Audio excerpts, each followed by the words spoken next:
जब डायलॉग मारता है कि एसटीएम में दिक्कत आ रही है। अच्छा अच्छा, अभी करना क्या डिस्कस हम लोग को? यस, याद आ गया, कैलोरीमेट्री, थर्मल एक्सपेंशन। अरे और एसटीएम निकालो, पहले कैलोरीमेट्री निकालो।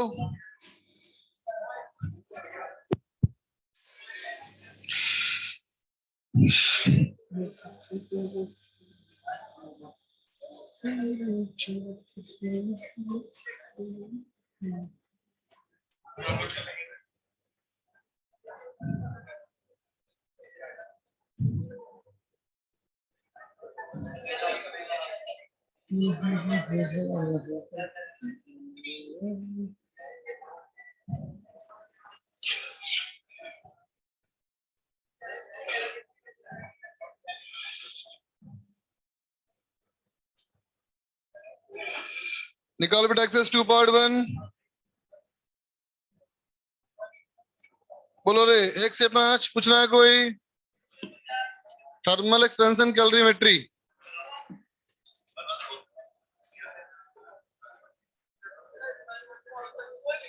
तो अनम्यूट कर दें यार। हाँ कर दिया अनम्यूट। हाँ बोलो। 1। देखो रे, फर्स्ट में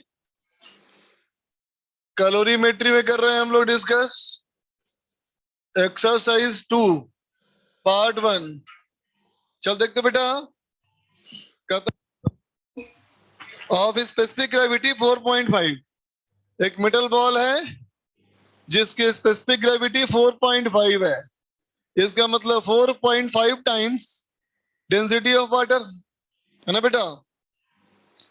एंड स्पेसिफिक हीट दिया हुआ है। इसका स्पेसिफिक हीट दिया हुआ है बेटा 0.1 कैलोरी पर ग्राम पर डिग्री सेंटीग्रेड। ऑफ आइस इसको लग दिया बेटा हमने 0 डिग्री सेंटीग्रेड की आइस पे।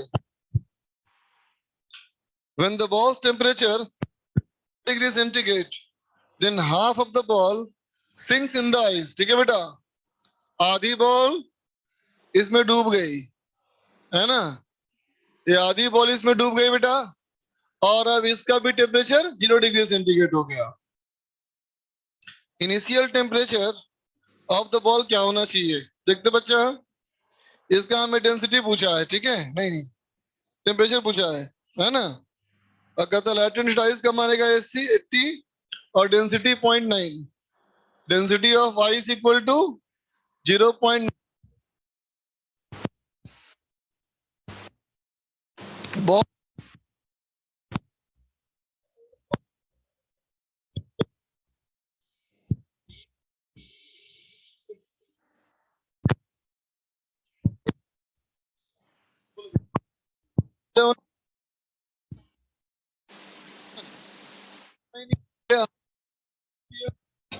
इतना वॉल्यूम में डूबा है बेटा, है ना, इतना ही आइस पिघली, राइट। क्योंकि आइस बहुत बड़ा था तो 0 डिग्री सेंटीग्रेड आ गया बेटा इसका, है ना।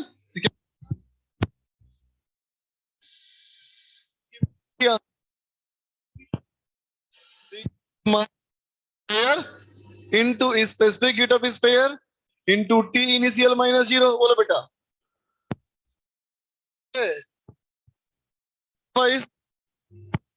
0.9 रो वाटर इनटू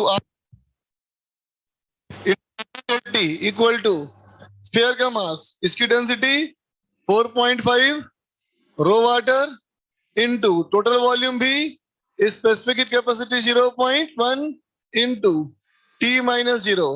अब देखो ना इसमें क्या अननोन है, सिर्फ टी ना बेटा, वी तो कट गया, रो वाटर कट गया। बोलो बेटा समझ गए? 5 नंबर तक और कोई? 4 देखते बेटा, 4 में क्वेश्चन नंबर 4 क्या कहता है देखो। 4 कहता है बेटा, if I be the moment of inertia of A solid body having alpha expansion then the change in I corresponding to a small change in temperature. तो बेटा कोई भी बॉडी का आई हो बेटा, कोई भी बॉडी का आई हो, it is directly proportional to mass into any linear dimension. Mass into linear dimension का स्क्वायर. अब चलो स्फीयर होगा तो आर होगा, वहां पे रॉड होगा तो लेंथ होगा, बोलो है ना, ये कोई भी लीनियर डायमेंशन का स्क्वायर ना बेटा. टेम्परेचर मास को फर्क नहीं पड़ता है ना, मतलब बेटा mass is always a constant. और किसी भी लीनियर डायमेंशन का है एरिया क्या होता है, प्रोपोर्शनल.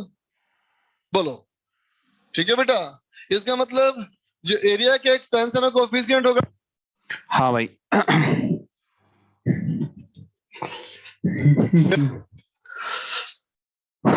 आवाज आ रही है? ऑडियो वीडियो क्लियर है जो घर बैठे हैं उनको सबको?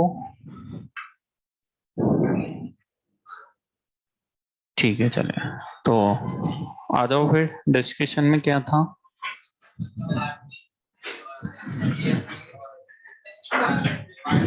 एक डीपीपी भी तो होगी. हाँ तो पहले डीपीपी से ही करेंगे.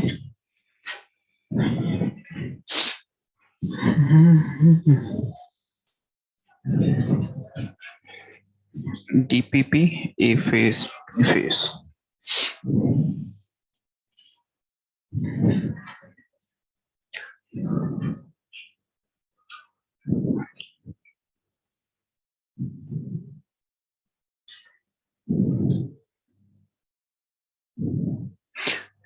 वन में आ जाओ, बी सेकंड में बी, थर्ड में बी, फोर्थ में A B C D, fifth में A B C D, six में बी सी डी, सेवंथ में ए बी, एट में ए बी सी.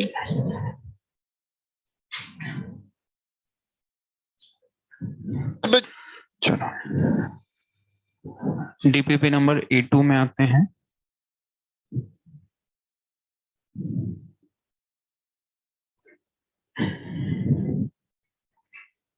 चलो डीपीपी नंबर A6 इसमें आते हैं.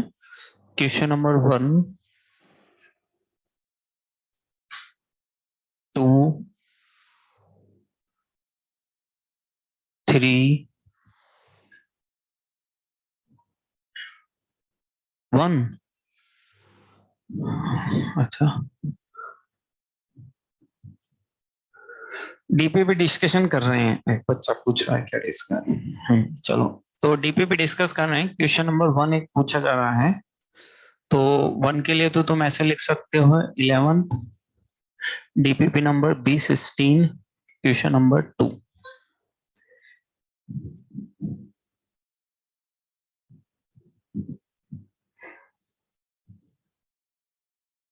हाँ कोई कुछ कहना चाह रहा है? बोले ना क्या कहना चाह रहा है. अरे बोल तो सही, क्या कह रहा है, ऐसे शर्माता है क्या? नहीं मतलब मैं तो ऐसे लिख देता हूँ, कहाँ पे है ऐसे में. अगर कोई कहे कि नहीं सर आप तो बता दो तो मैं बता दूंगा, ऐसा थोड़ी ना कि नहीं बताऊंगा. वो तो मैं लिखता हूँ कि भाई ये पुराना आ चुका है, देखो ये यहाँ पे सोल्व करा हुआ रखा है, अपन भूल गए तो कोई बात नहीं ऐसे. बाकी ऐसे तो नहीं, यहाँ पे कोई बच्चा कहे सुनने का सर ये ठीक है तो छोड़ो आप तो दोबारा बताओ, तो ऐसे बताना पड़ेगा. फिर ऐसे मना थोड़ी ना कर सकते हैं. हालांकि इसमें क्या, ये तो वैसे हो जाएगा एजीपी से. ये अल्फा प्लस पी की पावर m-1 को क्या ले लो बाहर, तो अंदर वो बन जाएगी तुम्हारी जीपी या एजीपी, कुछ बन जाएगी. जीपी बन जाएगी, एजीपी भी नहीं बनेगी. और बाहर नहीं भी लो तो भी जीपी बन रही है ये. बाहर नहीं भी लो तो भी जीपी बन रही है ये. जीपी बन रही है ना. ये कॉमन रेशियो आ जाएगा alpha plus Q upon alpha plus P. ये कॉमन रेशियो आ जाएगा. एक बच्चा पूछ रहा है, देखो कितना टैलेंटेड बच्चा है, कि सर क्वेश्चन नंबर 2 का एड्रेस दे दो. बच्चे भी टैलेंटेड हो गए मेरे साथ. तो बेटा क्वेश्चन नंबर 2 का एड्रेस लिखो 11th, DPP number B8, question number 1. ये क्वेश्चन नंबर 2 का एड्रेस. बच्चा ही टैलेंटेड हो गया है. ये क्वेश्चन नंबर 2 का भी एड्रेस लिख दिया है. चलो इसके बाद आ जाओ क्वेश्चन नंबर 3, 4, 5। क्वेश्चन नंबर 5 आते हैं। चलो ठीक है, क्वेश्चन नंबर 5 वैसे ये भी लेंथ में आया हुआ है, नहीं आया हुआ? नहीं नहीं, ऐसे बताता हूँ, चलो सोल्व भी कर ही दूं एक आध दो। चलो क्वेश्चन नंबर 5 सोल्व करते हैं। क्वेश्चन नंबर 5 में आ जाओ, क्या कह रहा है। ठीक है भाई, देखो log x और log y में दो इक्वेशन है, तो कहीं ना कहीं क्वाड्रेटिक है। देखो जैसे ए ऑप्शन है, इसका मतलब ए और बी ऑप्शन को तुम देखोगे तो क्या समझ में आ रहा है कि भाई log x में क्वाड्रेटिक बनेगी। ए ऑप्शन उसका क्या है, प्रोडक्ट ऑफ रूट, और बी ऑप्शन उसका क्या है, सम ऑफ रूट। तो बस वही काम करना है अपने को। भाई सीधा सा सवाल है, बहुत ही। 225x ये लिखा हुआ है, log 64y लिखा हुआ है इक्वल्स टू 4, ये एक इक्वेशन होगी। दूसरी इक्वेशन क्या है, इसको 1 अपॉन में ले जाओ, log 225x minus 1 upon log 64y equals to कितना हो गया, 1। है ना? ठीक है, ना है किसी को भी, चलो मान लो y को एलिमिनेट करते हैं, तो log 225x इस log 64y की वैल्यू कितनी लिखूंगा, 4 माइनस 225x इक्वल्स टू कितना हो जाएगा, 1। अब आपको बार बार 225 लिखने में दिक्कत है तो t लिख दो इसकी जगह। भाई ये लिखने में दिक्कत हो तो क्या लिख दें, t लिख दें। बस अब क्या करना है, एल्शियम लेके सोल्व करना है। तो कितना हो जाएगा, 4 minus T equals to 4t minus T square. तो ये डेंसिटी घट जाएगी, है ना?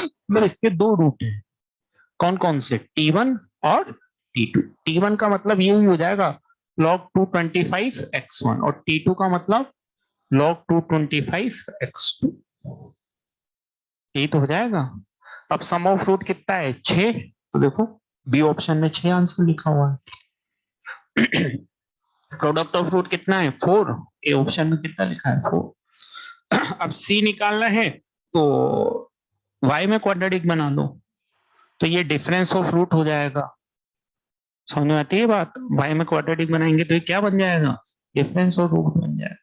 अब जैसे मान लो ये तुम्हें इन दोनों का सम पता है, तो x1 x2 का प्रोडक्ट भी निकल जाएगा, ऐसे y1 y2 का प्रोडक्ट भी निकल जाएगा, वैल्यू डालेंगे डी ऑप्शन आ जाएगा।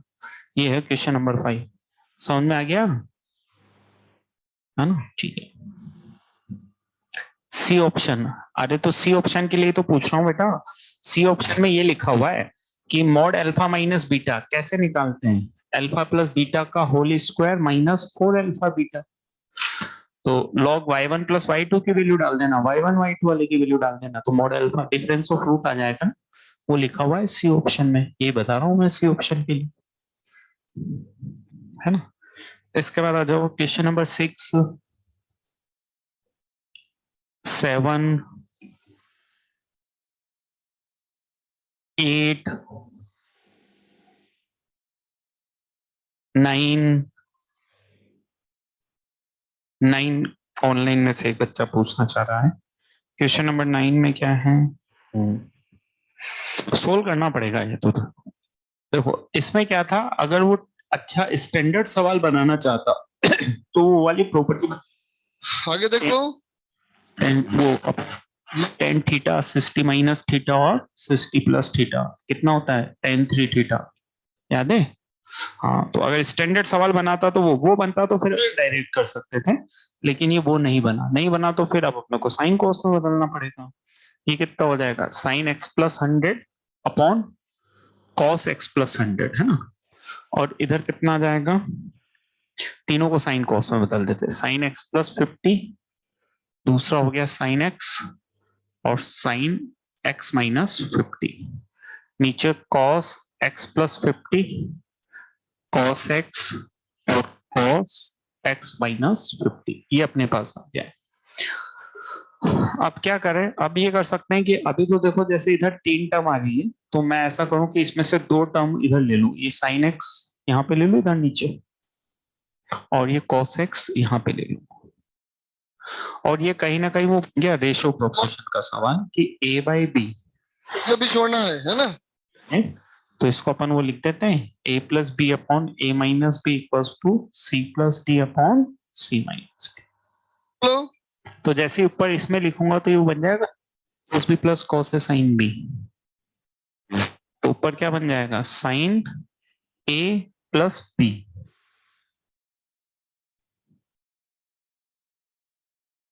आती है बात समझे? नहीं मतलब नहीं आती तो मैं एक स्टेप और लिख दूं। हाँ ऐसे मतलब बोल दो, मुझे कोई दिक्कत नहीं, मैं एक स्टेप ज्यादा लिखना तो पूछता हूँ।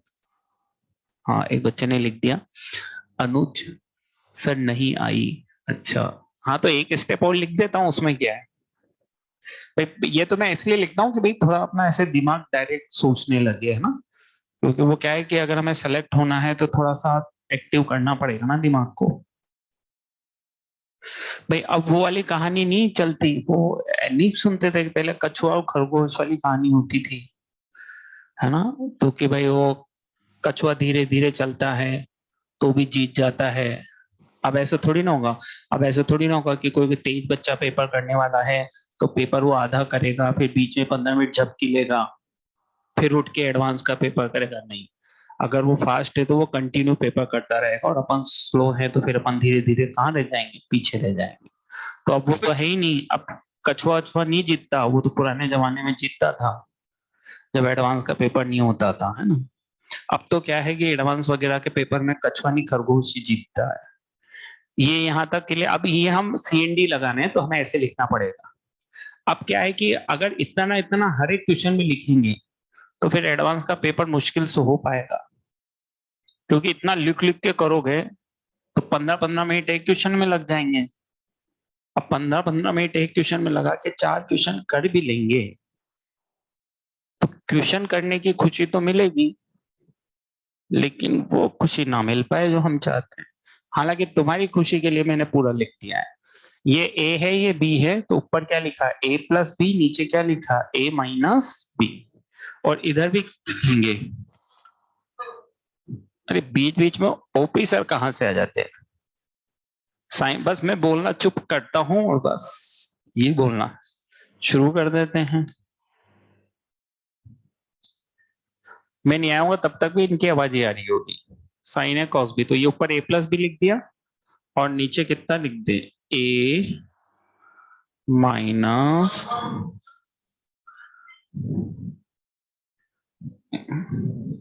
इनको ऐसा लग रहा है ये फालतू टाइम खराब कर बीच बीच में आ जाती, ये लिख दिया अपन ने, ये वही लिखा है A plus B upon A minus B, C plus D upon C minus D. तो अब ये फॉर्मूला बन जाएगा ना, sine A cos B plus cos A sine B, किसका फॉर्मूला बनेगा, साइन ए प्लस बी। और ये नीचे लिखा हुआ बेटा sine A cos B minus cos A sine B, ये किसका फॉर्मूला होता है, साइन ए माइनस बी। इसी तरह यहाँ पे फॉर्मूला बन जाएगा cos A cos B plus sign A sine B, किसका फॉर्मूला होता है, फॉर्मूला है कॉस ए माइनस बी, और ये माइनस कॉमन ले लेंगे तो cos A cos B plus sign A sign plus sign A sine B, तो ये किसका हो जाएगा, कॉस ए प्लस बी। अब जैसे इसमें x कट जाएगा, इसमें क्या कट जाएगा, 50 कट जाएगा, तो अब ये cos 100 sin 100 हो जाएगा, तो इसको 200 लिख देंगे, हो जाएगा, क्रॉस मल्टीप्लाई करके सोल्व है ना, तो ये है।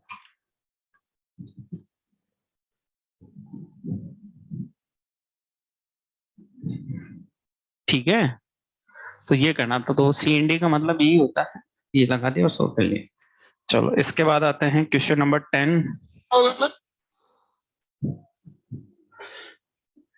10 भी करना है, अच्छा 10 में क्या है, ये उसका सवाल है, क्या लिखा हुआ है देखो, जब भी एक इक्वेशन में कई सारे अननोन आते हैं ना तो कहीं ना कहीं हमें हिडन टेल लगाना पड़ता है।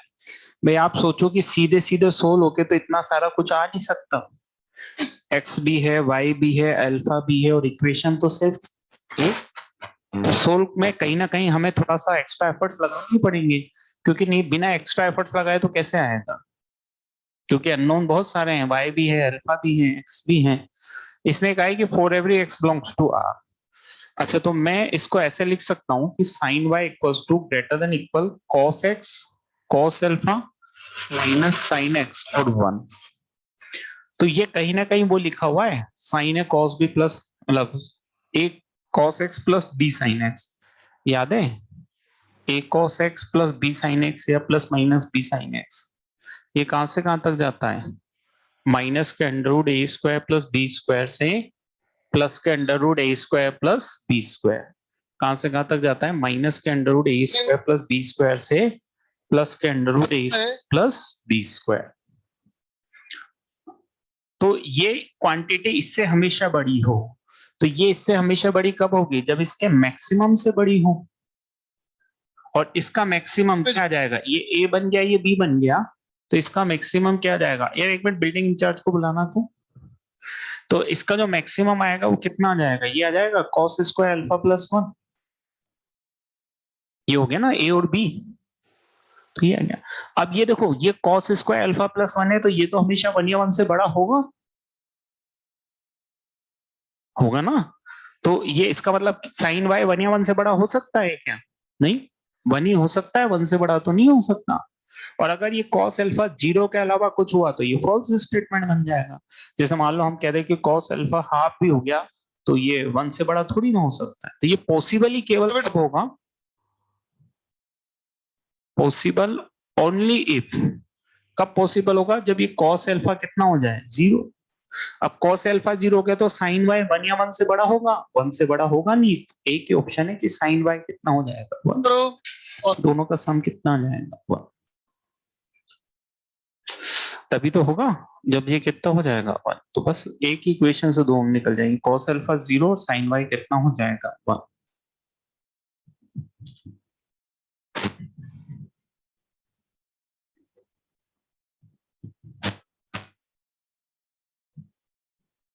ठीक है, चलो इसके बाद शीट में आ जाए, और कुछ तो नहीं पूछना, ये जो घर बैठे हैं उनको डीपीपी में है, ठीक है चलो तो शीट में निकालो। एक तो एक्सरसाइज 1 थी अपने पास, 1 में तो 2 3 4 आसान आसान से सवाल ही थे भाई। इसमें क्या होता है कि मैं पढ़ाता रहता हूँ, बीच बीच में ओपी सर वाले क्लास की फ्रिक्वेंसी भी मैच करती है इसमें। हाँ हाँ, इसका क्या सिस्टम, क्योंकि उसको कनेक्ट करता है तो बीच आगे ना हो। हाँ ठीक है ना, तो ये चेंज करा देना। चलो शीट में आते हैं।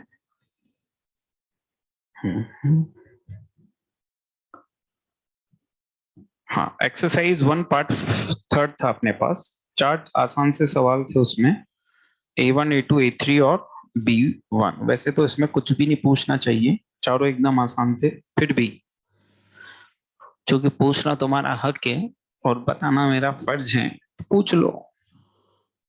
एक बच्चा पूछ रहा है A2, अरे A2 तो क्लास में करा दिया था यार, ऐसे क्या करते हो, कौन है साहिल, A2 तो क्लास में करवाया था यार, 2 की पावर mn आंसर लिखा था, 3 और 4 2 की पावर 12 आंसर आ गया था, ऐसे क्या करते हो, समय निकाल के क्लास नोट्स रिवाइज कर लिया करो।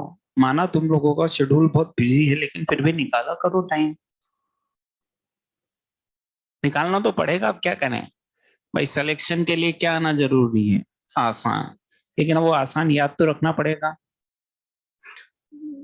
हर्ष ये कह रहा है सर एक बार और करवा दो प्लीज, क्या एक बार और कर दो, देखो पूछा हर्ष ने है, साहिल ने तो लिख दिया सॉरी, लेकिन हर्ष क्या मान जाएगा, सर एक बार और करा दो, क्या और कराऊं बेटा, ये फॉर्मूला और लिखाऊं, ये कॉपी में लिखा हुआ है दोबारा लिख लो, if number of element in A N, number of element in B M, then number of element in A cross B equals to Mn, and number of relation equals to 2 की power Mn, है ना, copy को भरना ही है तो बार बार लिख के भर लो बेटा, ठीक है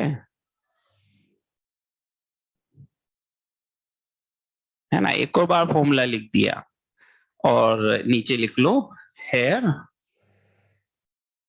कई बार कंफ्यूज हो जाओ, n इक्वल्स टू है 3, m इक्वल्स टू है 4, देयरफॉर नंबर ऑफ रिलेशन 2 की पावर 3 into 4, 2 की पावर 12, एम और एन की वैल्यू पुट कर दी। चलो इसके बाद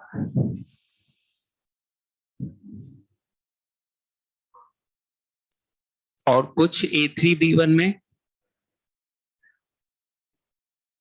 तो एक्सरसाइज 2 पे आ जाऊं मैं।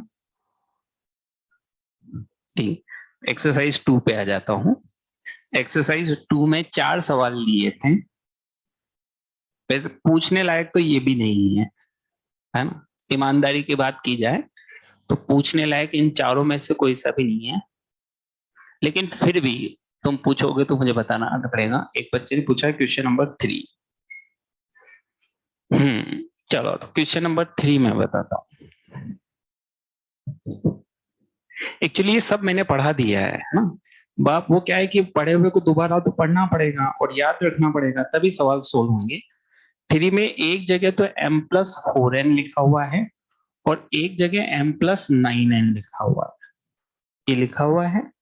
अगर हम इतना सा सोच लें कि ये जो m+9n होता है ये m+4n+5n होता है। बैटरी तो ठीक है मेरे ख्याल से, कम भी है शायद, इस वजह से भी हो सकता है। स्ट्रीम अगर होता तो वेलोसिटी 0 होती है क्या? नहीं है।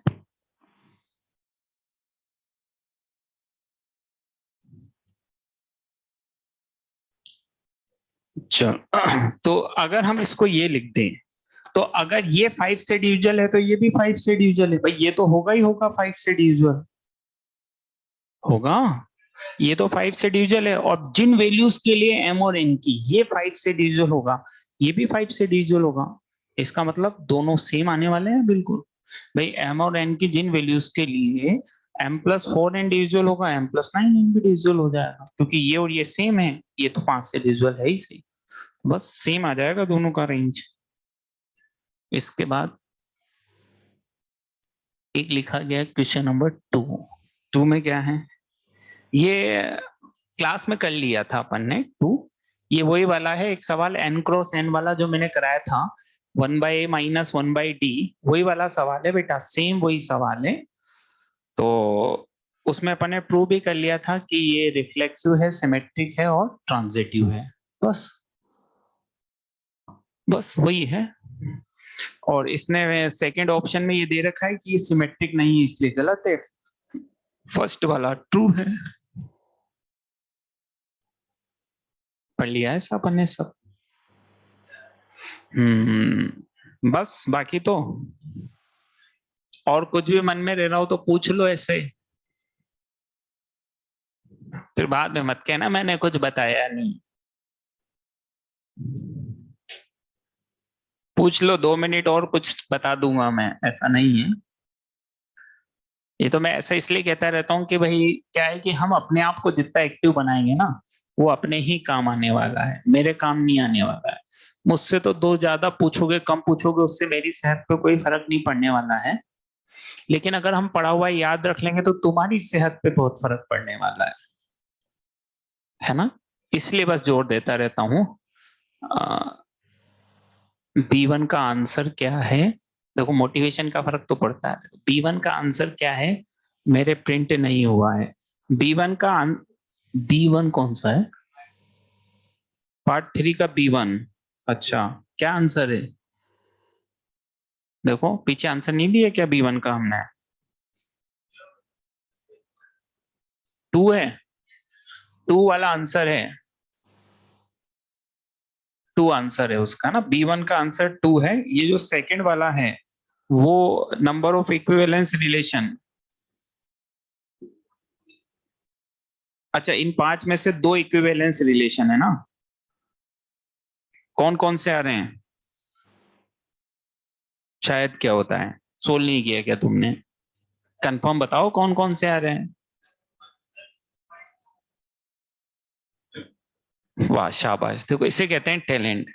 मतलब 3 जनों ने आंसर बताया और तीनों ने अलग अलग बताया, जो यही तो टैलेंट है भाई। टैलेंटेड बच्चे ही वो हैं जो जितने आंसर बताए सब अलग अलग बता दें।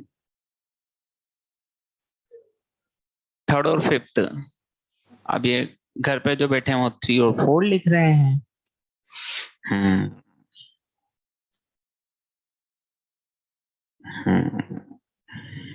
ये तो एक एक को चेक करो। थर्ड और फिफ्थ, अच्छा थर्ड और फिफ्थ कितने जनों का है? अच्छा एक दो, वोटिंग कराते हैं ना, वोटिंग में ऑडियंस ज्यादा जो जवाब देगी वो फाइनल आंसर मानेंगे। 1 2 3 4 5 6 7, 7 जने यहाँ पे हैं। और 3 और 5 के लिए कितने जने हैं? 1 2 3 4 जने घर से भी बोल रहे हैं। तो 11 12 जने अपने पास ही है, तो ऑडियंस पोल ले रहे हैं हम। तो 11 12 जने 3 और 5 के लिए। उसके अलावा और कौन सा आंसर बता रहे थे? अच्छा 1 और 4 कितने जनों के आ रहा है? 1 और 4 2 जनों के आ रहा है। घर बैठे में से कितनों का 1 और 4 आ रहा है? घर बैठे में से किसी का भी 1 और 4 नहीं आ रहा है। ठीक है, इसके अलावा और कोई आंसर आ रहा था? थर्ड और फोर्थ, यहाँ बैठे में से किसी का थर्ड और फोर्थ आ रहा है? 2 जनों का आ रहा है। क्या घर बैठे में से किसी का थर्ड और फोर्थ आ रहा है?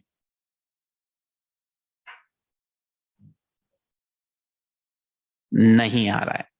तो ऑडियंस पोल के हिसाब से हम डिसाइड कर रहे हैं कि थर्ड और फिफ्थ आंसर है, क्योंकि थर्ड और फिफ्थ को 12 13 जनों ने आंसर बताया है। ठीक है, बस 12 13 थर्ड और फिफ्थ है, फाइनल आंसर है। क्या बताना है?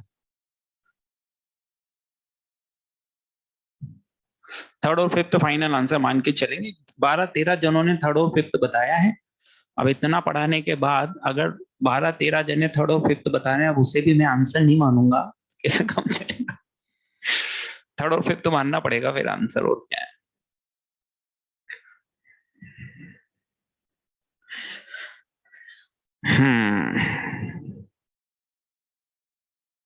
वैसे ये पी क्यू आर की जगह 1 2 3 हम ले लें तो मेरे ख्याल से अपनी क्लास वाला ही सवाल बनता है ना? नहीं बनता?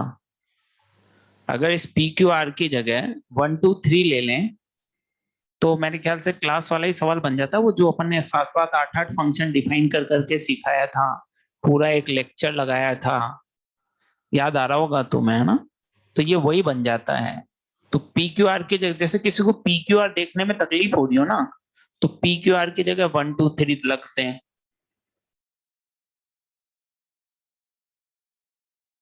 है ना? पी क्यू आर की जगह 1 2 3 रखते हैं, और 1 2 3 रख के फिर देख लें।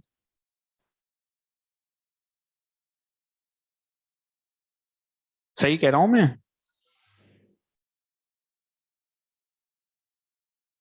अब देखो, अब हमारे पीछे एक हैं अनुज भट्ट जी, और ये लिख रहे हैं सर लेकिन 3 और 5 में ट्रांजिटिव कहाँ है?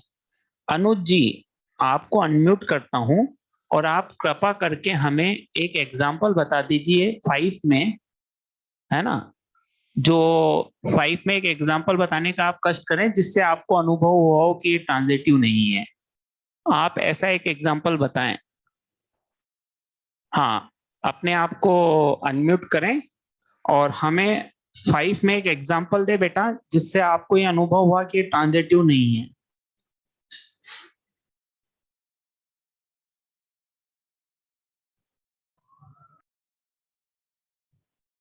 अनुज भट्ट जी, आपका इंतजार कर रहे हैं, आपके आंसर का, हम बैठ के, कि आप आंसर हमें बता रहे हैं जिससे आपने डिसाइड कर दिया कि 5 में ये ट्रांजिटिव नहीं है।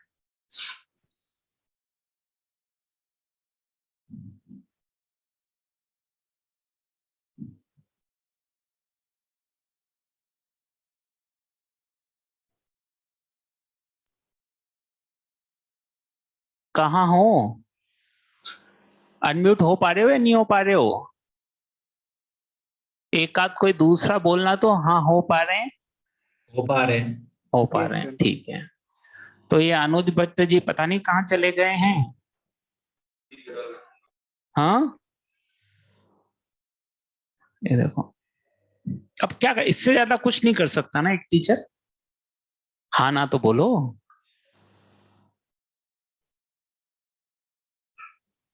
सर लेकिन डिस्टरबेंस है। क्या डिस्टरबेंस है? अनुज ने एक चैट लिखी है, सर लेकिन डिस्टरबेंस है। बस ये चैट लिख दी उसने तो। उसके माइक में डिस्टरबेंस है। अच्छा कोई बात नहीं, अब क्या कर सकता हूं मैं, तो कुछ नहीं कर सकते अपन, आगे बढ़ सकते हैं। फिर तो ये कर सकते हैं बेटा, हम इससे ज्यादा मदद नहीं कर सकते आपकी, अब तो हमें आगे ही बढ़ना पड़ेगा। चलिए तो इसी के साथ ये डिस्कशन खत्म है और अब हम आगे पढ़ लेते हैं,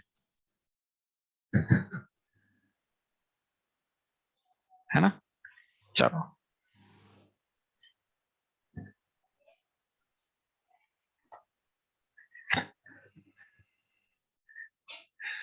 कहाँ तक पहुंच गए थे। आज अपने को प्रॉपर्टी के सवाल करने थे, है ना। और प्रॉपर्टी देखो, तो प्रॉपर्टी अपन ने 4 लिखी थी, है ना। उसमें पहली प्रॉपर्टी तो बस इतना सा है कि भाई कौन कहां से कहां तक जाता है, तो अपन जानते हैं उसमें मेन काम की चीज तो यही है कि फ्रैक्शनल पार्ट कहां से कहां तक जाता है, 0 to 1, है ना। और जो चौथी प्रॉपर्टी थी वो भी अपने कुछ काम की नहीं थी, क्योंकि जो चौथी प्रॉपर्टी थी उसमें भी मतलब काम की तो है, पर उसमें यही बताया गया है कि ग्रेटेस्ट इंटीजर का ग्रेटेस्ट इंटीजर क्या होता है, ग्रेटेस्ट इंटीजर होता है। फ्रैक्शनल का फ्रैक्शनल क्या होता है, फ्रैक्शनल ही होता है ना। तो जो मेन काम की प्रॉपर्टी थी वो 2 और 3 थी, और 2 और 3 में सिर्फ ये समझाया गया है, 2 तो ये कहती है कि भाई प्लस माइनस में इंटीजर हो तो बाहर आता है, प्रोडक्ट डिवीजन में बाहर नहीं आता है। और तीसरी कहती है कि माइनस कैसे बाहर आता है, बस, है ना। तो प्लस माइनस में इंटीजर को बाहर कैसे लाना है और माइनस को कैसे बाहर लाना है, बस यही नियम है जो थोड़ा सा हमें दिमाग में रखना है, बाकी कोई चीज ज्यादा दिमाग में रखने लायक नहीं है। तो प्लस माइनस और ये कैसे क्या आ रहे हैं या क्या नहीं है वो भी अभी मैं सवाल में समझाता हूँ। तो एक हेडिंग डाल दीजिए, solve the following equation, solve the following equation, है ना, solve the following equation, solve the following equation,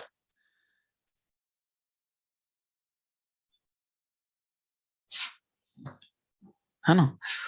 तो आसान से शुरुआत करते हैं। मान लीजिए मैंने लिखा है कि ग्रेटेस्ट इंटीजर x कितना है, 2। मैंने क्या लिखा, ग्रेटेस्ट इंटीजर x 2। तो अब आपको ये समझना है कि ग्रेटेस्ट इंटीजर x 2 है तो x कहां से कहां तक जाएगा। तो मैं ऐसे समझ सकता हूं समझने को, तो कि अगर क्वांटिटी 2 से 3 के बीच में है तो उसका ग्रेटेस्ट इंटीजर कितना होता है, 2।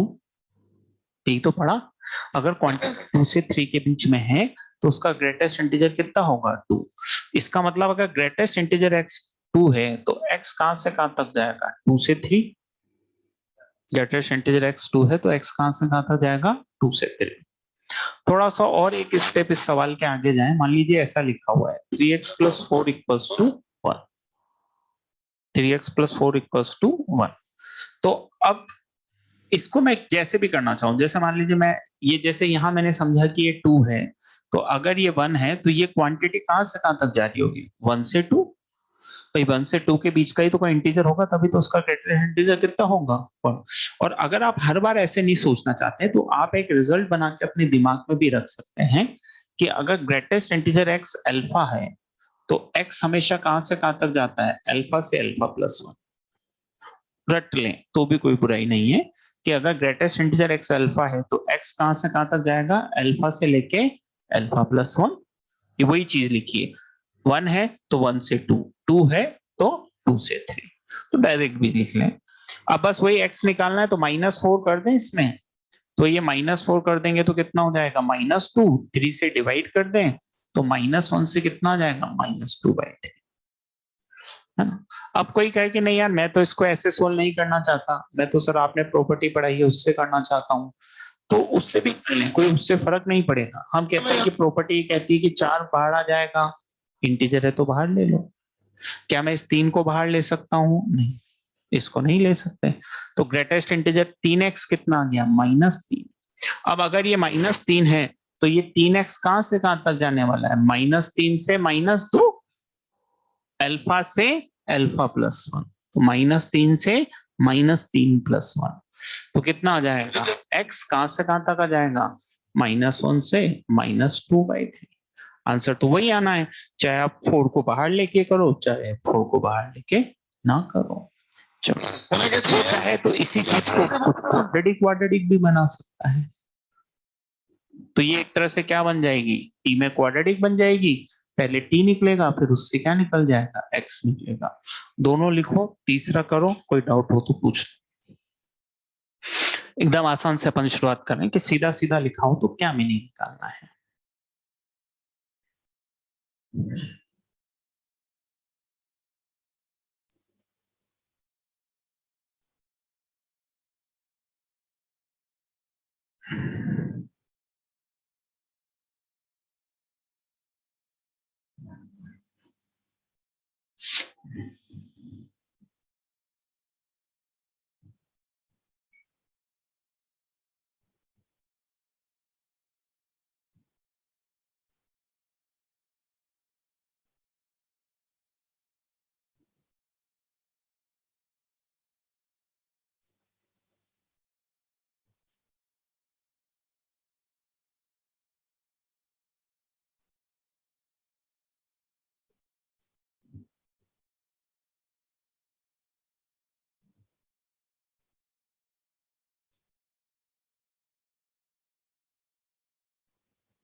तो अब इसको सोल्व करें तो कितना आएगा, t-3 और t+, तो t की वैल्यू आ गई 3 और t की वैल्यू आ गई -2, मतलब ग्रेटेस्ट इंटीजर x कितना हो गया 3 और ग्रेटेस्ट इंटीजर x कितना हो गया -2। तो x 3 है तो 3 से लेके कहां तक जाएगा 4 तक, और यहाँ कहां से कहां तक जाएगा -2 से -1 तक। और अच्छे से लिखना चाहें तो दोनों को इकट्ठा करके लिख दें, इकट्ठा करके लिखेंगे तो क्या हो गया -2 से -1 यूनियन 3 से 4, ये फाइनल आंसर आ जाएगा। अब किसी को चाहें तो हम कभी क्वाड्रेटिक बना के कर सकते हैं, क्या कर सकते, मान लो अब जरूरी नहीं है इसकी जगह, हो सकता है कि क्वाड्रेटिक आपको फ्रैक्शनल पार्ट में मिल जाए, ये क्वाड्रेटिक A4 में मिल जाए, फ्रैक्शनल पार्ट में मिल जाए।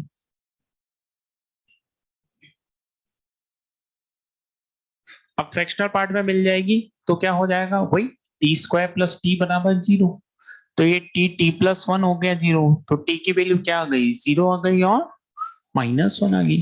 तो फ्रैक्शनल पार्ट x कितना आ गया 0 और फ्रैक्शनल पार्ट x कितना आ गया -1 आ गया ये। अब इसका मतलब क्या हो गया, ये तो हो ही नहीं सकता, अपने को पता है फ्रैक्शनल पार्ट तो कहां से कहां तक जाता है 0 to 1। अब ये हो गया तो फ्रैक्शनल पार्ट x 0, तो x क्या होना चाहिए इंटीजर, फ्रैक्शनल पार्ट 0 किसका आता है इंटीजर, मतलब ये इससे ये डायरेक्टली लिखना होता है। अभी हमें समझ में थोड़ी सी दिक्कत है तो बीच में एक स्टेप और लिख लो, भाई फ्रैक्शनल पार्ट x 0 इसका मतलब x minus greatest integer x 0, क्योंकि हमने नियम तो यही समझा था कि फ्रैक्शनल पार्ट, तो ये क्या चीज लिखी हुई x बराबर इंटीजर ही तो होगा, ये ग्रेटेस्ट इंटीजर x मतलब क्या है इंटीजर, इंटीजर लिखते हैं वही चीज है, इसकी जगह ही इंटीजर ही लिखते हैं। वैसे तो ये डायरेक्ट ही हमें समझना होता है कि फ्रैक्शनल पार्ट x 0 है तो x क्या होगा इंटीजर, नहीं समझ में आता तो ऐसे भी समझ सकते हैं, उसमें क्या।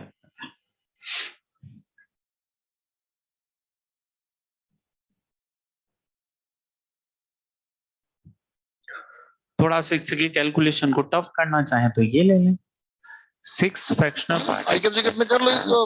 5 फ्रैक्शनल पार्ट x + 1 = 0। चलो इसको ट्राई करें, 6 फ्रैक्शनल पार्ट x का स्क्वायर -5 फ्रैक्शनल पार्ट x + 1 = 0।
आ गया फ्रैक्शनल पार्ट एक्स की कितनी वैल्यू आ रही है 2।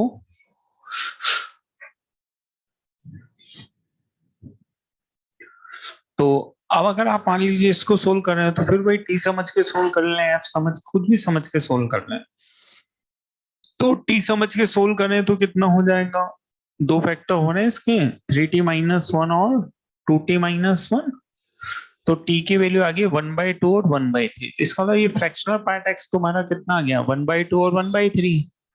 तो x जो होगा x कितना हो जाएगा,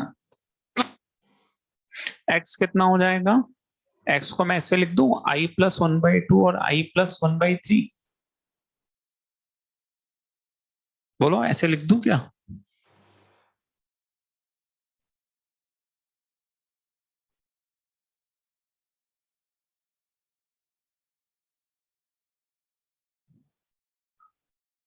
भाई या तो कॉमन सेंस से समझे कि भाई फ्रैक्शनल पार्ट 1/2 किसका होता है, 1 + 1/2 fractional part 1/2, 2 + 1/2 fractional part 1/2, 3 + 1/2 fractional part 1/2, -1 + 1/2 fractional part 1/2।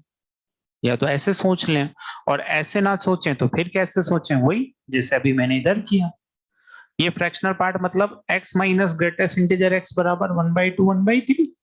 तो x बराबर कितना, इंटीजर प्लस 1/2 और इंटीजर प्लस 1/3। यही तो हुआ, x किसके बराबर हुआ, इंटीजर प्लस 1/2 इंटीजर प्लस 1/3। लेकिन ऐसे नहीं, हमें डायरेक्ट ही हो कि भाई ये 1/2 है तो ऑब्वियसली इंटीजर प्लस 1/2 होगा, 1/2 है तो ऑब्वियसली इंटीजर प्लस 1/2 होगा।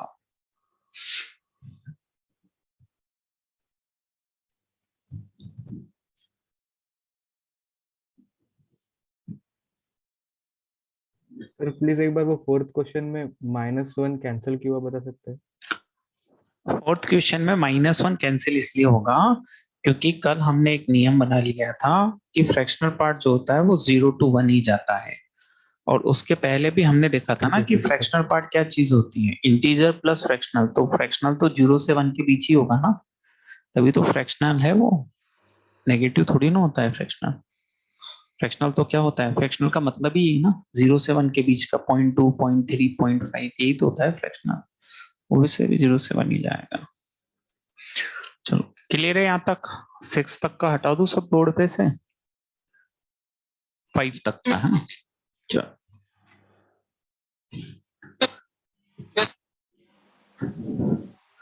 थोड़ा और आगे बढ़ते हैं। ये लिखा हुआ है fractional part x+1 plus fractional part x+2 plus fractional से क्या है, fractional part x+10 equals to 75 minus 10 greatest integer x। वही x निकालना है आपको। Fractional part x+1 plus fractional part x+2 से लेके है fractional part x+10 equals to 75 minus 10 greatest integers है। क्या बात है यार, सवाल लिखते ही आंसर लिख दिया। क्या अग्रिम पहले कहीं देख लिया क्या सवाल? नहीं सर, वो आइडेंटिटी बताई थी ना, वो अंदर इंटीजर को खा जाएगा उससे, तो वही है। अब ये फ्रैक्शनल पार्ट के अंदर इंटीजर लिखा हुआ है तो इंटीजर तो क्या होता है, फ्रैक्शनल पार्ट वाला गायब भी हो जाता है।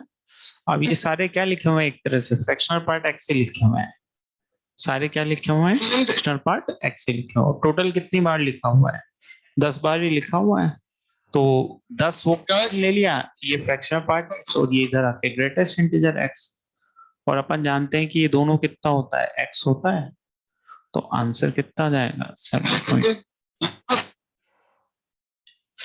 मेन तो हमारे रिजल्ट ही काम आने है ना, और कुछ काम नहीं ना। अब जैसे अगर मैं चाहूं तो ऐसे, जैसे अपन ने कल लिखा था कि यार फ्रैक्शनल पार्ट x प्लस आई है तो ये इसको कहा जाता है। अब मान लो हम समझना चाहे कि वैसे तो देखो दो ही रिजल्ट है मेन अपने का, कि भाई इंटीजर के लिए ग्रेटेस्ट इंटीजर फ्रैक्शनल क्या कहता है कि भाई प्लस माइनस में, तो इंटीजर वाला कहता है कि बाहर आ जाएगा, फ्रैक्शनल वाला कहता है खत्म हो जाएगा, प्रोडक्ट में है तो दोनों मना करते बाहर नहीं आएगा, और एक माइनस का रूल है, बाकी कुछ भी नहीं है। बस ये दो बातें हैं जो दिमाग में रखनी, बाकी ज्यादा ये सब चीजें एक्चुअली क्वेश्चन को आसान बनाती है। अदरवाइज हम इसको चाहे तो प्रूव भी कर सकते हैं, या हम चाहे तो हर सवाल में इतनी मेहनत, मान लो ये मुझे प्रूव भी करना है कि फ्रैक्शनल पार्ट एक्स है, तो वही तरीका है ना, मैंने जैसे एक नियम बनाया कि फ्रैक्शनल पार्ट को क्या लिखूं मैं, x minus greatest integer x, ऐसे ही तो लिखेंगे। अब देखो ये इंटीजर इससे बाहर आ जाएगा तो ग्रेटेस्ट इंटीजर एक्स प्लस आई हो जाएगा, बस। तो ये आई से कैंसिल होके ये x minus greatest integer x क्या बना, फ्रैक्शनल पार्ट एक्स। लेकिन अगर हम याद रखेंगे तो चीजें कहीं ना कहीं आसान होती है, तो बहुत ज्यादा नहीं लेकिन थोड़ी बहुत छोटी मोटी बात तो याद रख सकते हैं।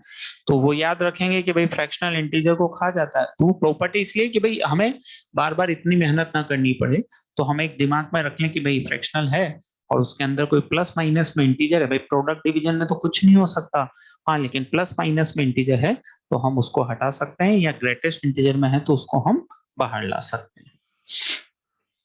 चलिए हो गया यहाँ तक, थोड़ा सा और अब सवाल लेते हैं। नेक्स्ट आओ, greatest integer x equals to summation n equals to 1 से 151 greatest integer 1/2 upon n upon 100। Greatest integer x equals to summation 1 से 151 greatest integer 1/2 plus n upon 100।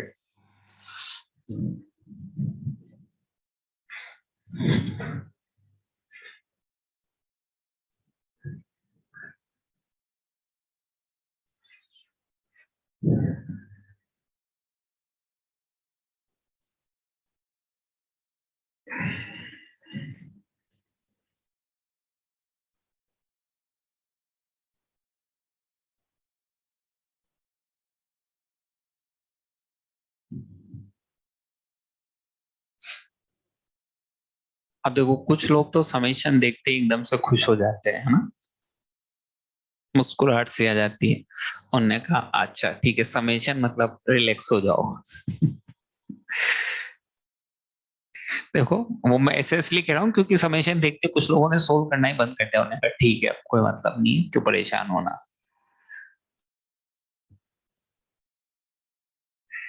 अरे समेशन का मतलब सिर्फ इतना सा है कि भाई हमें 1 से 51 तक वैल्यू पुट करनी है, यही तो है कि हमें क्या करना है, 1 से 151 तक की वैल्यू पुट करनी है। अब सीधा सी बात यह है कि ग्रेटेस्ट इंटीजर लगा हुआ है, अब ग्रेटेस्ट इंटीजर लेना अपनी कांस्टेंट वैल्यू ही है, तो हमें ये देखना है कि भाई कहां तक ये क्वांटिटी 1 से छोटी रहेगी, क्योंकि हम ये जानते हैं कि भाई जब तक ये अंदर वाली क्वांटिटी 1 से छोटी है तो ग्रेटेस्ट इंटीजर कितना होगा, 0। अगर क्वांटिटी 1 से 2 के बीच में है तो ग्रेटेस्ट इंटीजर कितना होगा, 1। ये तो अपन जानते हैं, तो बस हमें यही देखना है कि भाई कहां तक वैल्यू 1 से छोटी रहेगी, कहां पे वैल्यू 1 होगी, कहां पे वैल्यू 1 से बड़ी हो जाएगी, और कुछ भी नहीं देखना है। तो वो बहुत आसानी से हमें नजर आ जाता है कि भाई आप वैल्यू पुट करोगे, तो आप वैल्यू पुट करोगे, तो जैसे मान लीजिए आपने वैल्यू पुट की 1, तो आपको नजर आ ही रहा है कि यार ये 1 से छोटा ही रहने वाला है। और ये 1 कब होगा, जब यहाँ पे भी 1/2 होगा तभी तो 1 होगा, और ऑब्वियसली यहाँ पे 1 कब होने वाला है, 49/100 से तो नहीं होने वाला है, यहाँ पे 1 कब होने वाला है, जब कितना होगा 50/100, तभी तो 1 होगा। हाफ और हाफ कितना होगा 1। तो इसका मतलब यहाँ तक ये वैल्यू, अंदर वाली वैल्यू, बोला अंदर बना रहा हूं मैं, ये वैल्यू कितनी है 1, यहाँ ये वैल्यू कितनी है 1 से छोटी। अब जब तक वैल्यू 1 से छोटी है, पॉजिटिव है, तो इन सब की वैल्यू तो कितनी होने वाली है, 0 होने वाली है। अच्छा 1 के लिए भी 1 होगा, अच्छा 1 से बड़े के लिए कब तक 1 आता रहेगा, जब तक 2 से छोटी नहीं होगी तब तक ही तो है भाई। इसके बाद अगर हम और आगे चलें तो मान लो कि उधर नजर नहीं आएगा, नीचे लिख लेता हूँ। इसके बाद अगली टर्म आ गई, चलो 1/2 बराबर 51/100, तो ये 1 से बड़ा हो जाएगा, लेकिन कब तक रहेगा? तो आप देखोगे कि ये 149/100। हाँ, फिर अगली टर्म आ गई 1/2 प्लस 150/100। तो यहां तक ये क्वांटिटी 2 से छोटी रहेगी ना, क्योंकि ये 2 होगा यहाँ पे, देखो ये वैल्यू कितनी बनेगी 2, यहां तक ये वैल्यू किससे छोटी रहने वाली है 2 से। और 151/100 होगा तो भी वैल्यू कितनी होगी 2। तो जब तक ये 1 से छोटा है तब तक तो ये सारी वैल्यू क्या होती जाएगी? 0 होती जाएगी। ये सारी वैल्यू क्या होती जाएगी? 0 होती जाएगी। इसकी पूरे की वैल्यू भी क्या होने वाली है? 0 ही होने वाली। यहां से वैल्यू 1 होना शुरू होगी, और जब तक क्वांटिटी 2 से छोटी रहेगी वैल्यू कितनी रहेगी? 1 ही रहेगी। तो ये 1 1 1 आ जाएगा तुम्हारा। कितनी बार आ जाएगा? 100 टाइम्स आएगा। 100 क्वांटिटी बनेगी ये टोटल, 50 से लेके 149। इसकी वैल्यू कितनी हो जाएगी? 2। इसके बाद वाली जो टर्म आएगी उसकी वैल्यू भी कितनी हो जाएगी? 2। तो ये टोटल वैल्यू कितनी होगी? 104। तो x कहां से कहां तक जाएगा? 104 से लेके 105, alpha 2 alpha plus 1, alpha 2 alpha plus 1 जाएगा ना। तो बस डिफाइन किया और देखा कहां तक वैल्यू क्या बन रही है? 1। कहां वैल्यू 1 से 2 तक जा रही है, कहां 2 से बड़ी हो रही है, क्योंकि जब तक वैल्यू 1 से 2 के बीच में रहेगी ग्रेटेस्ट इंटीजर उसे 1 बनाता जाएगा।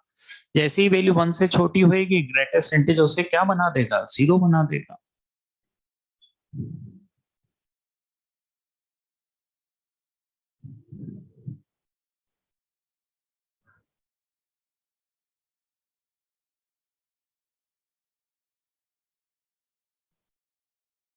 दोनों तरफ ग्रेटेस्ट इंटीजर है, दोनों तरफ ग्रेटेस्ट इंटीजर है ना। चलो लिख लो फटाफट, फिर आगे करेंगे।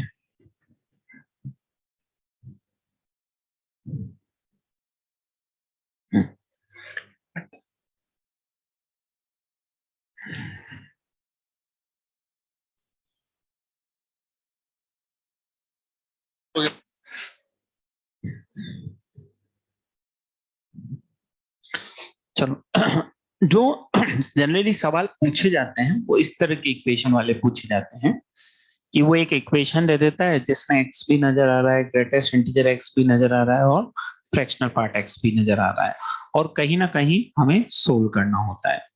तो ये लिख लिया, पहले वाला सवाल हटा दो बोर्ड पे से।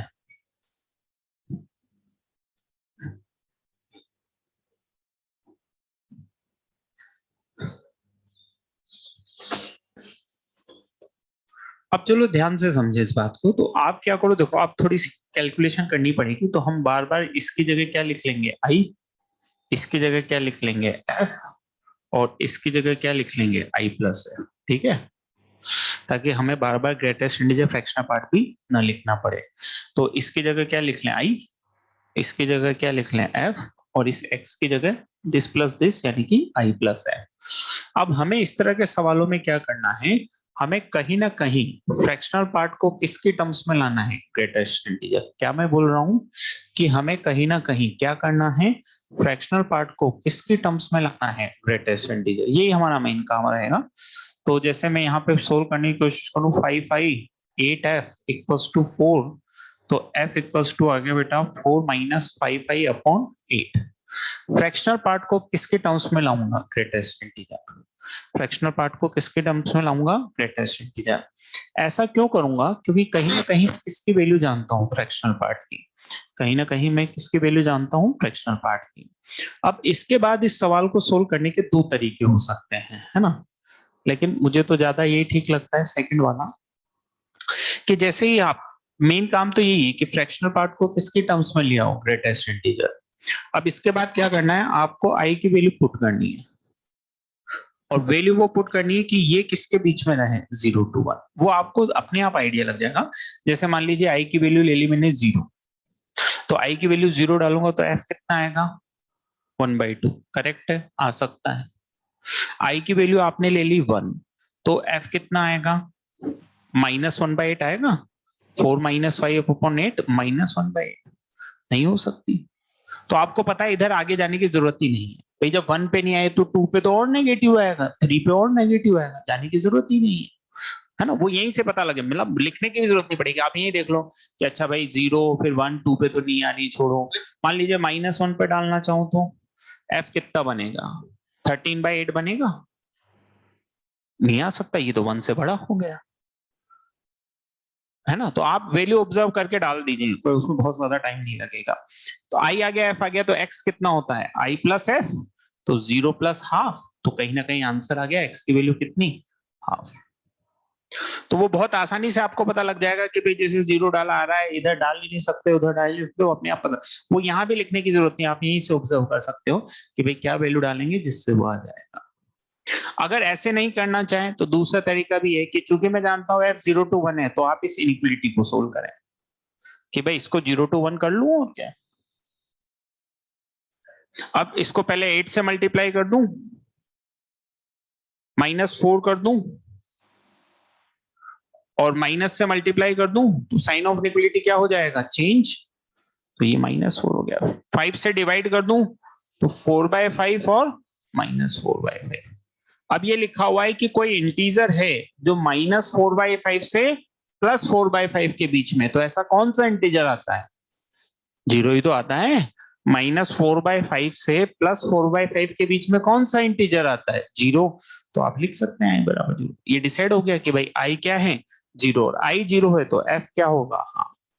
तो आप ऐसे भी डिसाइड कर सकते हैं, कोई बुराई नहीं है इसमें कि आपने इसको सोल्व किया तो i की रेंज आ गई। अब आप देख लें इस रेंज में कौन कौन से इंटीजर आते हैं, वो लिख दिए यहाँ पे, लेकिन प्रैक्टिस करोगे तो ये ज्यादा ठीक है ना। बाकी तुम्हारी इच्छा, मैंने दोनों बताया।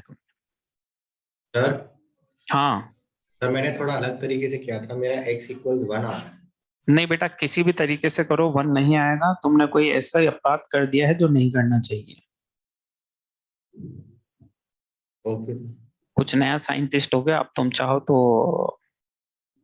सॉल्यूशन भेज सकते हो। नहीं सर, मैंने बस ना वो फ्रैक्शनल पार्ट की जगह ग्रेटेस्ट इंटीजर में इक्वेशन बनाई थी और मैंने x से x+1 के बीच इक्वेट किया था।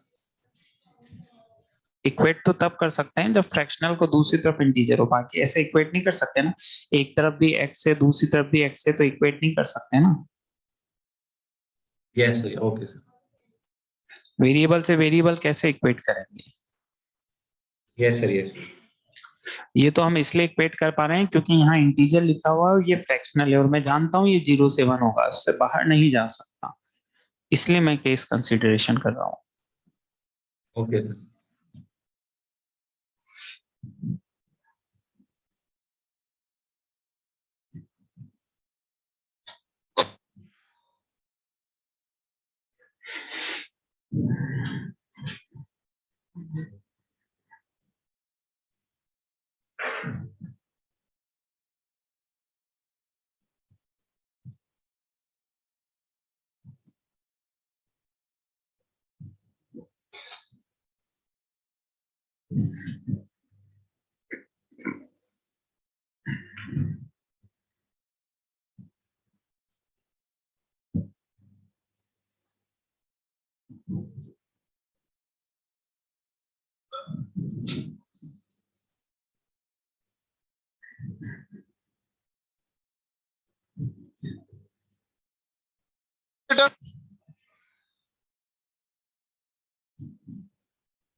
लिख लिया,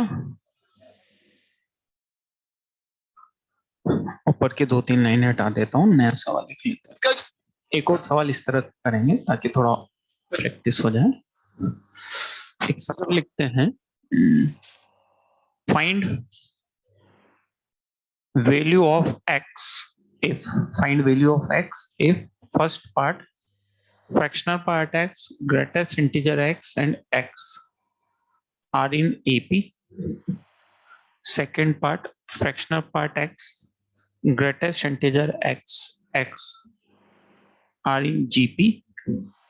And third fractional part x, greatest integer x are in HP. Fractional part x, greatest integer x are in GP, HP and AP, तीनों केस हैं, एपी, जीपी और एचपी। इसमें से सेकंड वाला भी मैं यहाँ करूंगा, फर्स्ट और थर्ड आपको घर से करना है, सेकंड को करते हैं, तीनों वही है, आपको एफ और जी में रिलेशन बनाना है ना। तो अब जैसे मान लीजिए सेकंड पार्ट मुझे करना है, तो उसने ये तीनों किस्में दिए हैं, है ना, ये तीनों किस्में दिए हैं जीपी में। इसका मतलब ये हो गया ना, एफ आई और आई प्लस एफ इसमें है जीपी में। तो जीपी की property I square equals to F into I plus F. अब मेरा काम तो एक ही है कि मुझे कैसे भी कर्व को एफ को इन टर्म्स ऑफ क्या लाना है, आई, है ना। तो अब मैं देखो ये क्या चीज बन गई, अरे भाई तो क्वाड्रेटिक बन गई, तो कोई बात नहीं, क्वाड्रेटिक बन गई तो भी एफ को इन टर्म्स ऑफ आई ले सकता हूं मैं, कैसे, वही श्रीधाचार्य लगा देते हैं और क्या है। तो प्लस टू कितना हो गया, minus B plus minus under root B square minus 4ac upon 2 -1 plus minus under root 5 upon 2 into I. क्या मैंने कैसे भी करके एफ को इन टर्म्स ऑफ क्या लिया है, आई, एफ को इन टर्म्स ऑफ क्या लिया है, आई। अब एक काम बचा, आई की वो वैल्यू डालनी है जिसके लिए ये कहां से कहां तक आ जाए, 0 to 1। आई की वो वैल्यू डालनी है जिसके लिए कहां से कहां तक आ जाए, 0 to 1। चलो इधर डाल के देख लूं, ये ऊपर वाला क्वेश्चन लिख लिया क्या, क्वेश्चन हटा दूं, क्वेश्चन लिख लिया हो तो ऊपर कर दूंगा, नजर आ जाएगा थोड़ा सा।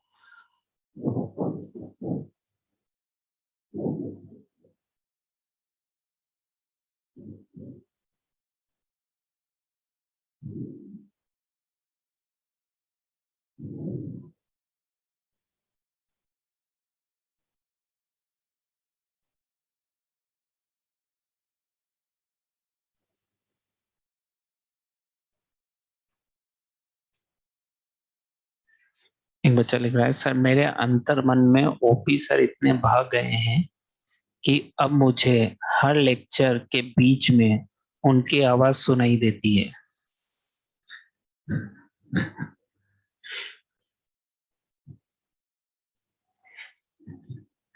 चलो तो तेरे अकेले नहीं है, सबका समाया हुआ है ना, सबको सुनाई देगी शायद आवाज। हाँ सबके अंतर मन में ओपी सर समाये हुए हैं, अकेले नहीं हो बेटा तुम, है ना। चलो आ जाए इसमें, तो अब हमें क्या करना है, आई की वैल्यू पुट करनी है और किसकी वैल्यू निकाल लेनी है, एफ की। तो वही कहीं से भी शुरुआत कर सकते हैं हम, कोई सी भी वैल्यू से हम शुरुआत करें। मान लीजिए मैं कहां से शुरुआत करूं, इसके बाद है 0 डालता हूं, चलो सबसे पहले दिमाग में लगाते हैं। तो आई 0 डालूंगा तो एफ कितना आएगा, 0, ठीक है कोई दिक्कत नहीं। अगर मैं आई 1 डालूंगा तो एफ कितना आएगा, देखो आई अगर 1 डाल दूंगा तो सबसे पहली बात, सब लोग इस बात को दिमाग से निकालो, एससी में कोई धन नहीं है बेटा, इधर नेगेटिव है, हो ही नहीं सकता। इसको देख लो मैं, √5 मतलब 2 पॉइंट कुछ -1 अपॉन 2, तो 1 से छोटा आएगा, पॉजिटिव आएगा, इसका मतलब हो सकता है आई से 2 डाल दिया, आ गया कितना माइनस, अपने आप बोलेगा और एक -1 -2, ये तो दोनों ही नहीं होंगे क्योंकि ये भी 1 से बड़ा आ रहा है और ये नेगेटिव आ रहा है। अब पता लग गया कि यार इधर जाना है कि नहीं है, तो बस और कोई वैल्यू नहीं डालनी पॉजिटिव की, पता लग गया भाई यार 3 जाएंगे तो और बड़ा होता जाएगा। एक और वैल्यू डालने की इच्छा है तो -1 और डाल के देख लो, -1 डाल के देखूंगा तो कितना आएगा, -1 डाल के देखूंगा तो एफ कितना आएगा, एक तो ये आ जाएगा 1 + √5 अपॉन 2, और एक कितना आ जाएगा 1 - √5 अपॉन 2। ये भी दोनों नहीं हो रहे, देखो दोनों नहीं हो सकते, ये भी 1 से बड़ा आ गया और ये नेगेटिव आ गया, खत्म। तो ये दो, एक ही दो केस बचे। अब इस केस से x की वैल्यू क्या आ जाएगी, 0 + 0 = 0, और इससे x की वैल्यू कितनी आ जाएगी, 1 प्लस -1 + √5 अपॉन 2, तो ये x आ गया 1 + √5 अपॉन 2। इसको भी रिजेक्ट कर देंगे अपन, 0 को भी। 0 क्यों रिजेक्ट हुआ, इक्वेशन के सॉल्यूशन से तो 2 आंसर आ रहे हैं, ये हो रही है 0, हमें इसलिए रिजेक्ट करना पड़ेगा क्योंकि हम जीपी की बात कर रहे हैं ना बेटा, 0 0 0 जीपी में तो नहीं हो सकता, 0 0 0 जीपी में तो नहीं हो सकता, नहीं हो सकता ना।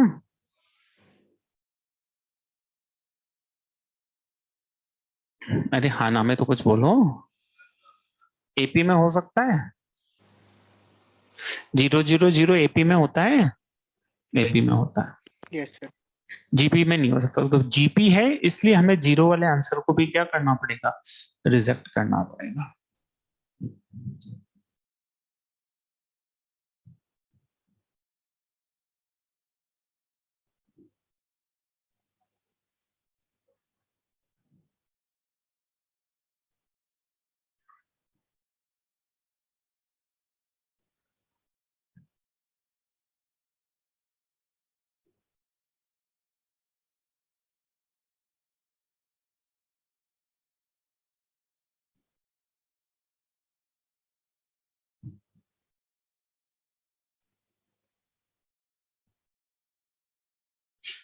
लिख लिया? चलो, तो अब इसके बाद थोड़ा सा ग्राफ पे आते हैं। आज हम इन्हीं के ग्राफ सीखेंगे, ग्रेटेस्ट इंटीजर फ्रैक्शनल पार्ट के।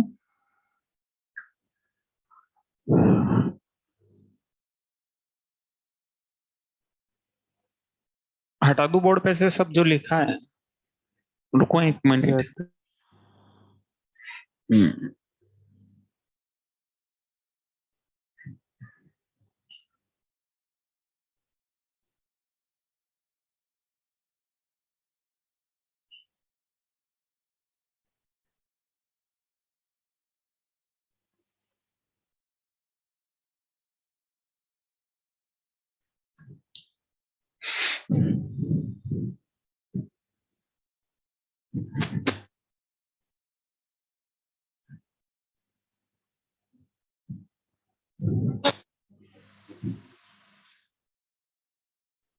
हटा दूं?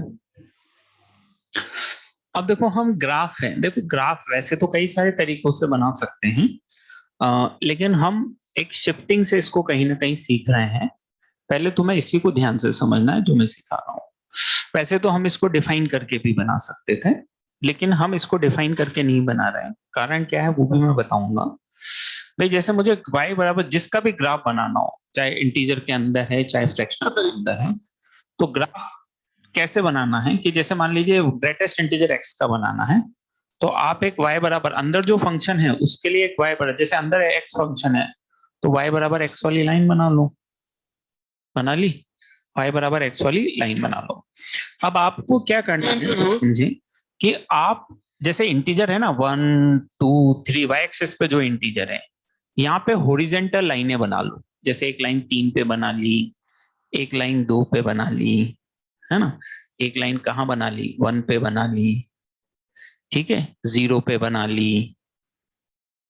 एक लाइन कहाँ पे बना ली, -1 पे बना ली।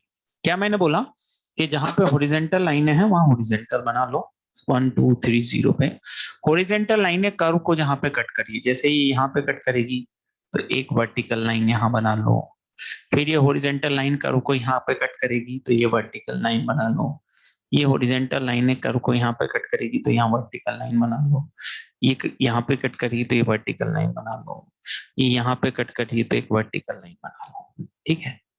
हॉरिजेंटल बनाओ, और जहां पे ये कर्व को कट करे वहां पे क्या बना लो, वर्टिकल लाइनें बना लो।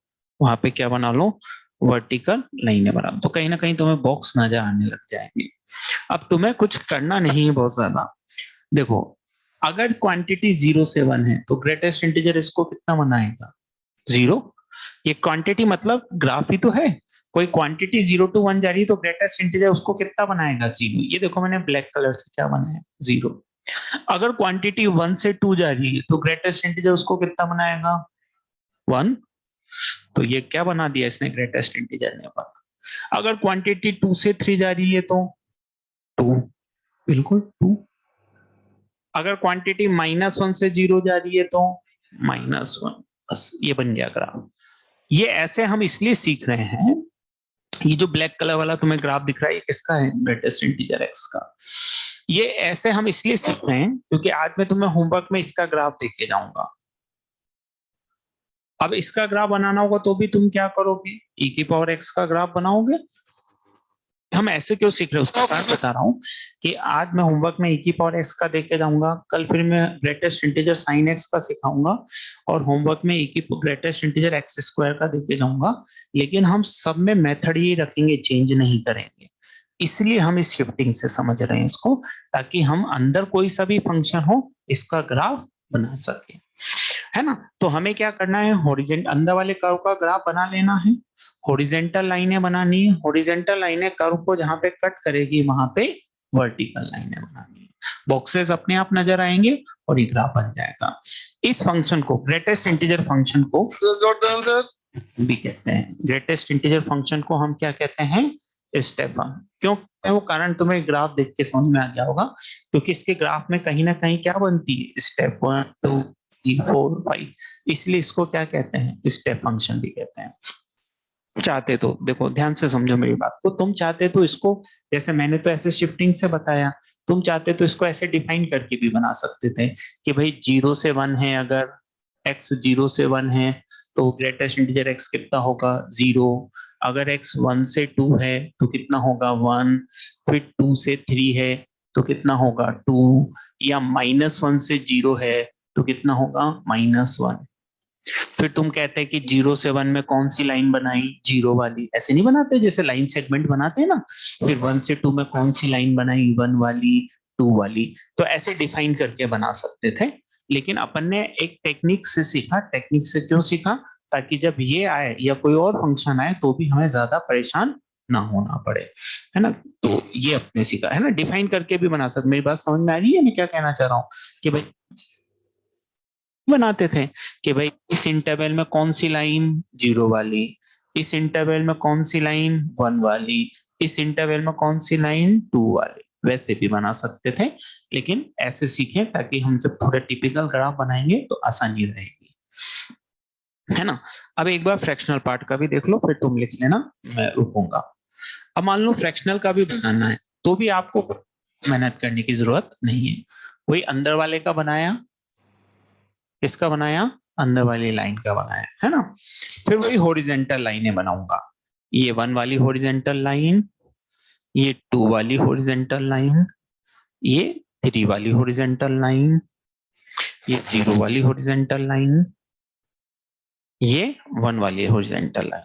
इतना काम किया। अब जहां पे ये कर्व को कट करेगी वहां पे क्या बनानी है, वर्टिकल लाइन। लो चलो बना लेते हैं वर्टिकल लाइन। ये वर्टिकल लाइन, ये वर्टिकल लाइन, ये वर्टिकल लाइन और ये वर्टिकल लाइन। वर्टिकल लाइनें भी बना ली। इतना काम तो हमने वहां भी किया था, इतना काम यहाँ पे भी कर दिया। अब फ्रैक्शनल का क्या रूल होता है, फ्रैक्शनल का रूल समझो। अगर कोई क्वांटिटी 0 से 1 के बीच में है तो फ्रैक्शनल उसको ऐसे ही रखेगा। भाई 0.2 का फ्रैक्शनल कितना होगा, 0.2। 0.3 का कितना होगा, 0.3। तो मतलब 0 से 1 वाले ग्राफ को तो ऐसे ही रखो, 0 से 1 वाले ग्राफ को तो ऐसे ही रखो। अच्छा, अब कोई चीज मान लो 1.2 है तो उसका फ्रैक्शनल पार्ट कितना होगा, 0.2। अरे 1.2 का 1 कौन ला रहा है भाई। अगर मान लो 1.2 हुआ तो फ्रैक्शनल पार्ट कितना होगा, 0.2। 1.3 हुआ तो कितना होगा, 0.3। 1.4 हुआ तो फ्रैक्शनल पार्ट कितना होगा, 0.4। तो फ्रैक्शनल पार्ट क्या करता है कि जो 0 से 1 में है उसको तो 0 से 1 ही रखेगा, जो ऊपर है उसको भी 0 से 1 में ले आता है। ये ऊपर है, ये 0 से 1 आ गया, ये ऊपर है, ये 0 से 1 आ गया, क्योंकि फ्रैक्शनल पार्ट तो हमेशा कहां से कहां तक जाएगा, 0 से 1।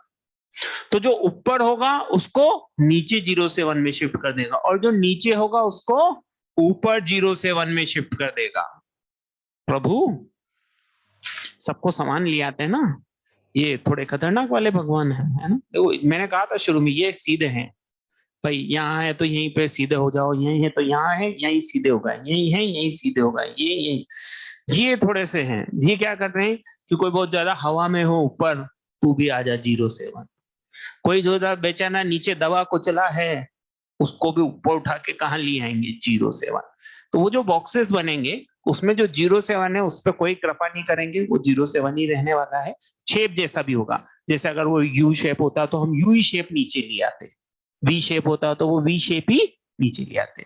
तो जो 0 से 1 में होगा वो तो एज इट इज रहेगा, जो ऊपर ऊपर बॉक्सेस में होगा वो वैसा का वैसा ही 0 से 1 में आ जाएगा, जो नीचे नीचे बॉक्सेस में होगा वो भी ऊपर से ऊपर। अब जैसे ये 1 यूनिट ऊपर है तो 1 यूनिट नीचे आएगा, ये 2 यूनिट ऊपर है तो 2 यूनिट नीचे आएगा, और सारी चीज हमेशा किसके बीच में आ जाएगी, 0 से 1 के बीच में आ जाएगी। दोनों में ये करना है, हॉरिजॉन्टल लाइन है कर्व को जहां पे कट करे, वर्टिकल लाइन है, हॉरिजॉन्टल लाइन है कर्व को जहां पे कट करे, वर्टिकल लाइन है। फिर इसमें तो ये स्टेप स्टेप बनेगी हमेशा, और इसमें क्या होगा, ग्राफ जहां पे भी होगा वो ऊपर नीचे शिफ्ट होके 0 से 1 के बीच में आ जाएगा। अब ये दोनों ग्राफ तुम बना लो, और तुम्हें घर से ये दो ग्राफ बना के लाने, y equals to greatest integer x, y equals to fractional part e की पावर x, है ना। अभी ये मान के चलो मैंने नहीं समझाया, कल ये e की पावर x वाले दोनों ग्राफ भी मैं समझाऊंगा, फिर दो और समझाऊंगा, फिर दो और करने के लिए दूंगा, फिर तुम कहोगे कि नहीं हाँ इस तरह के बनाने आ गए, तो अपन थोड़ा चेंज करके दूसरे ग्राफ पे जाएंगे। लेकिन एक सिखा के ही तुम्हें बनाने के लिए इसलिए दे रहा हूं ताकि तुम जब कल गलत बनाओ तो तुम्हें ये समझ में आ जाए कि अच्छा यहाँ गलती नहीं करनी थी, यहाँ करनी थी, तो वो चीज थोड़ा हमें समझ में आ जाएगी। इसलिए इसको बनाने की कोशिश करना। बनाना वैसे ही है कि पहले e की पावर x का ग्राफ बन जाएगा, हॉरिजॉन्टल लाइन, वर्टिकल लाइन, और स्टेप, और उसका ग्रेटेस्ट इंटरसेक्शन कर्व होगा, तो वो तो जैसा शेप होगा वैसा का वैसा ही शिफ्ट होगा, है ना। स्टेप में तो ग्रेटेस्ट इंटीजर में तो हमेशा कर स्टेप ही बनेगी, लेकिन फ्रैक्शनल पार्ट में वो जो शेप होगा वो का वही शिफ्ट होगा बेटा। 0 से 1 में जो शेप है वो ऊपर, अगर 1 से 2 में कोई शेप है तो वही नीचे 0 से 1 में होगा, है ना।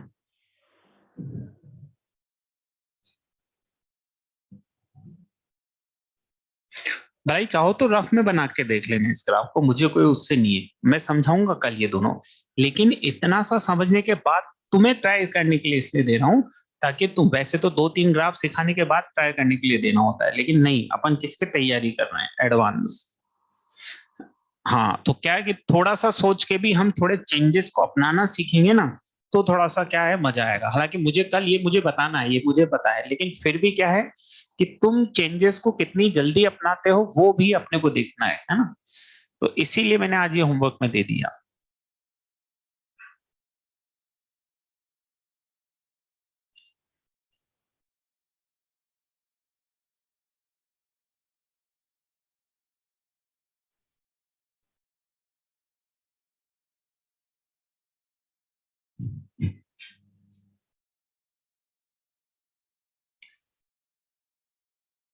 एक बार फर्स्ट वाला ग्राफ बता दो, नेटवर्क इश्यू था।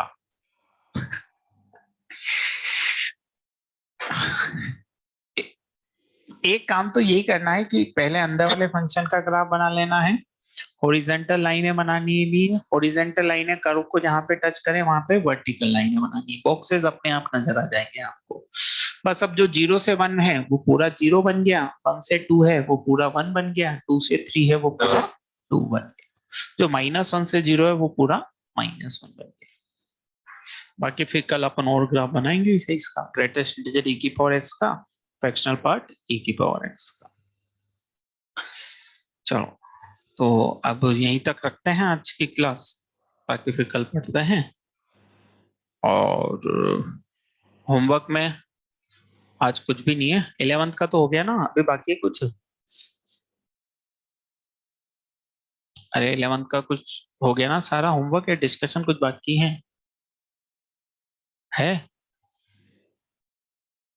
डिस्कशन बाकी है। अरे तुम्हारा हो गया तो ये आज PA1 वाले तो कह रहे थे उनका बाकी है।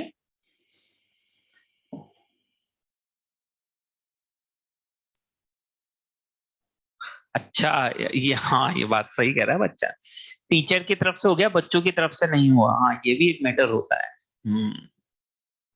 अच्छा ऑफिशियल, हाँ ऑफिशियल डिस्कशन बाकी नहीं है। हाँ तो कोई बात नहीं, आज मेरी तरफ से कोई होमवर्क नहीं है ना, आज छूट है, तुम अनऑफिशियल भी पूरा कर लो जल्दी से जल्दी, है ना। तो आज मेरी तरफ से कोई होमवर्क नहीं है, जो भी करना है तुम्हें, और कुछ काम नहीं है तो ये जो आज पढ़ा है इसको घर जाके एक बार पूरा सा रिवाइज करें। एक बच्चा पूछ रहा है सर व्हाट्सएप ग्रुप कब बनेंगे, अरे भाई व्हाट्सएप ग्रुप तो बने हुए 1 हफ्ता हो गया बेटा, व्हाट्सएप ग्रुप तो बने हुए 1 हफ्ता हो गया।